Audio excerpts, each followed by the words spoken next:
Dans cette vidéo, je vais vous parler des gens qui réussissent et de 5 habitudes que l'on retrouve chez les gens prospères. Regarde cette vidéo jusqu'à la fin pour ne rater aucune des 5 habitudes qui te mèneront au succès. Qui sont les gens qui réussissent ? Vous ne le croirez pas, mais pour beaucoup de gens, vous êtes quelqu'un qui a réussi. Chacun d'entre vous, à 100%, possède quelque chose que les autres envient. Par exemple, une personne qui a 3 enfants et une autre qui suit un traitement depuis des années et qui ne peut pas avoir d'enfants. Cette dernière pense que ceux qui ont des enfants ont réussi. Certains occupent des postes à responsabilité. Et toi, tu es un exemple de réussite aux yeux des autres. Certains ont un travail et un toit sur la tête, ou vivent dans une métropole. Et pour certaines personnes, c'est le point B, le rêve, parce que pour elles, ceux qui vivent dans une métropole sont forcément des gens qui ont réussi. Et lorsque tu as atteint ce point, tu ne t'en rends pas obligatoirement compte. Par conséquent, le succès ne correspond pas à un critère que tu te mets dans la tête et auquel tu crois dur comme fer, mais à un sentiment de réussite et à la capacité de se l'approprier. Imagine, tu es peut-être déjà à un point, dans une position qui est synonyme de succès, sauf que tu ne le ressens absolument pas. Pour beaucoup de gens, la réussite est d'abord et avant tout une question de richesse. Mais en réalité, cela ne fonctionne pas comme ça. Car l'argent est structuré différemment.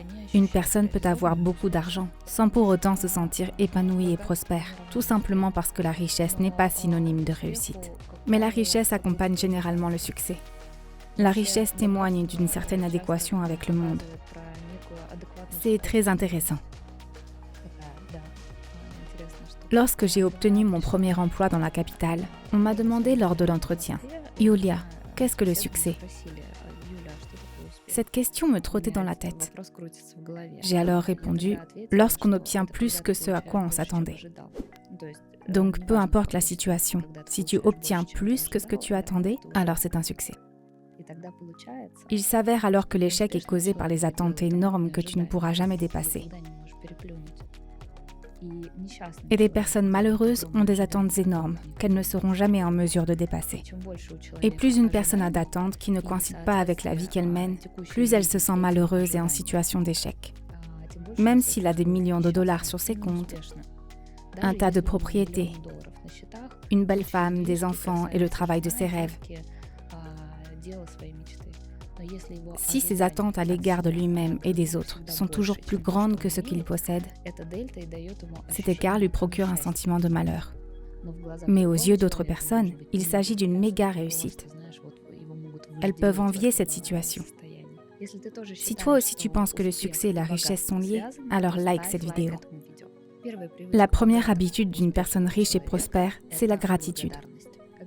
Lorsque tu sais être reconnaissant, tu peux t'attribuer le mérite de tout ce que tu as. Tant que tu n'es pas reconnaissant, tu ne peux rien t'approprier. Et par conséquent, tu as l'impression de ne rien avoir. Le plus souvent, les gens tombent dans le piège des attentes et de la dévalorisation. Lorsque tu ne montres aucune reconnaissance pour tout ce que tu possèdes. Alors oui, il peut s'agir de petits résultats ou succès. Oui, tu trouveras toujours quelqu'un qui a plus ou qui est plus cool dans ta tête. Mais en réalité, c'est un piège. Tu es piégé lorsque tu te concentres sur les autres et que tu ne montres aucune reconnaissance pour tout ce que tu as, car cela t'empêche de ressentir ton succès. La personne peut avoir une famille, une grande maison, des avions, des vols, le travail de ses rêves et des millions d'abonnés. Mais si elle n'est pas reconnaissante, elle n'a pas le sentiment d'avoir tout ça. Elle passe à côté. Par conséquent, le plus dur n'est pas d'atteindre le succès, mais de le ressentir lorsque celui-ci est arrivé. Alors, comment apprendre à être reconnaissant ? Pensez à 2020 et appréciez la richesse qui se trouve en chacun de vous, et commencez à être reconnaissant pour cela. Pour le simple fait de regarder cette vidéo, d'avoir des yeux, des mains, des sens, d'avoir mangé aujourd'hui ou bien hier. Et dès lors, le monde apparaît sous des couleurs différentes, dont tu es en droit de t'attribuer le mérite. Dès lors, tu te sens vraiment riche, peu importe l'état dans lequel tu te trouves. Et dès lors, tu inverses le processus. Au début, tu as l'impression d'être riche et prospère. Pas plus cool que les autres, si j'ose dire. Il ne s'agit pas de dire « je suis une star et les autres des larbins », mais de dire « j'ai déjà tout ce qu'il faut. Je suis vivant, je respire, je vois, je peux sentir, je peux faire quelque chose. Et aussi longtemps que je suis en vie, je peux encore changer quelque chose. Et parfois, il n'est même pas nécessaire de changer. Il suffit juste d'apprendre à apprécier ce que l'on a. Mais cela demande de la gratitude. La deuxième habitude d'une personne à succès, c'est la valeur. La valeur de l'autre. La valeur d'une autre personne avant tout. C'est d'ici que découle la valeur de soi. Quel est le rapport ? Disons que si tu dévalorises quelqu'un d'autre en disant « c'est un vaurien » ou « elle est grosse et moche »,« c'est un escroc »,« qu'est-ce qu'il est incompétent ?»« Oh, ça, tout le monde peut le faire » et ainsi de suite et ainsi de suite. Tous ces commentaires, cette dévalorisation que tu déverses sur l'autre personne, peu importe la forme, ils te reviennent comme un boomerang, comme un sentiment intérieur de dévalorisation de soi. Parce que tout ce que tu dis à propos des autres, non, il n'en vaut pas la peine. Il n'a même pas 5 diplômes. C'est un opportuniste. Qu'est-ce qu'il est laid, il est toujours tordu, bossu, et ainsi de suite. Le jugement que tu portes sur autrui est égal à la quantité de jugement que tu absorbes en toi. Et donc, peu importe ce que tu as accompli, peu importe tes succès, ta carrière, tes voitures, tes appartements, ton travail génial, tes hautes responsabilités, tout ce que tu veux, tu auras toujours l'impression d'être un raté sur cette terre, celui qui n'en a jamais assez. C'est insuffisant, c'est trop peu, celui qui n'est jamais à la hauteur. Par exemple, pour une fille, elle peut être d'une beauté à couper le souffle, mais se sentir malgré tout grosse et laide, ne ressentir que du dégoût. Et donc, elle se plaindra toujours que telle fille est plus grosse qu'elle. Et pourtant, elle a un mari et une famille formidables, par exemple. Quelqu'un qui l'aime et des enfants à ses côtés. La dévalorisation de soi-même provient de la dévalorisation des autres. Par conséquent, une personne qui réussit se concentre d'abord sur elle-même, s'autorise à ne pas être idéale et autorise les autres à ne pas l'être. Cette habitude de dévaloriser les autres ainsi que soi-même, elle a des causes psychologiques profondes. C'est un mécanisme de défense qui permet aux êtres humains de ne pas ressentir la douleur qu'ils peuvent éprouver au contact du monde. Je vous recommande de suivre le lien et de regarder le mini-cours gratuit sur le sujet. J'y parle des paramètres de base du système humain et où ces paramètres de base échouent. Vous y obtiendrez des informations expliquant pourquoi une personne commence à se dévaloriser, et bien plus encore. La troisième habitude des gens prospères est celle qui consiste à prendre des décisions. Les décisions sont l'élément qui a le plus de valeur dans l'arsenal de n'importe quelle personne prospère. Et les décisions sont quelque chose que personne ne peut prendre à part toi. Si une personne n'aime pas prendre des décisions, remet à plus tard, retarde la prise de décision, alors elle ne réussira pas. Ou bien son chemin sera long et sinueux, et elle permettra à quelqu'un d'autre de réussir. Parce que les gens qui savent parfaitement prendre des décisions et les mettre en œuvre ont du succès. Si tu ne prends pas de décision, quelqu'un d'autre les prendra pour toi. Cela signifie que quelqu'un d'autre décide à ta place ce que tu dois faire, comment te comporter et à quel jeu jouer. En règle générale, tu deviens à cet instant une ressource entre les mains d'une personne qui, elle, sait prendre des décisions facilement et rapidement, puis agir en conséquence. Le prochain point commun des gens prospères, c'est l'action et la rapidité d'action. Une personne qui réussit fonctionne ainsi. J'ai réfléchi, j'ai agi, j'ai réfléchi, j'ai agi, j'ai réfléchi, j'ai agi. Et très peu de temps s'écoule entre la réflexion et l'action. Il peut s'écouler seulement une journée entre l'idée du projet et la mise en œuvre. 2. On le lance comme ça, on fait comme ça. Lorsque vous faites quelque chose, votre orgueil se réveille. Quoi ? Je ne peux pas faire quelque chose de mauvais. Je suis un génie, un professionnel. Cela se passe ainsi dans votre tête. Il vaut mieux ne rien faire du tout que de faire n'importe quoi. Et vous ne faites rien. Mais dans votre tête, vous êtes persuadé d'être un méga professionnel. Et à l'intérieur de vous, un grand nombre de projets, d'actions, de relations pourrissent lentement. Et vous vous retrouvez au final à ne pas faire grand-chose. L'énergie qui permet de mener à bien un projet apparaît au moment où vous avez l'idée. Vous avez une idée. Et si j'allais rendre visite à mon ami ? Vous avez une idée. Je veux commencer à courir. Vous avez une idée. Ce serait bien de lancer ce projet. Faites le premier pas. Écrivez à quelqu'un, collectez des informations sur Internet. Engagez un spécialiste. Initiez quelque part cette première étape. Ou bien, vous souhaitez partir en vacances? Partez, choisissez, achetez des billets, afin d'atteindre ce point de non-retour.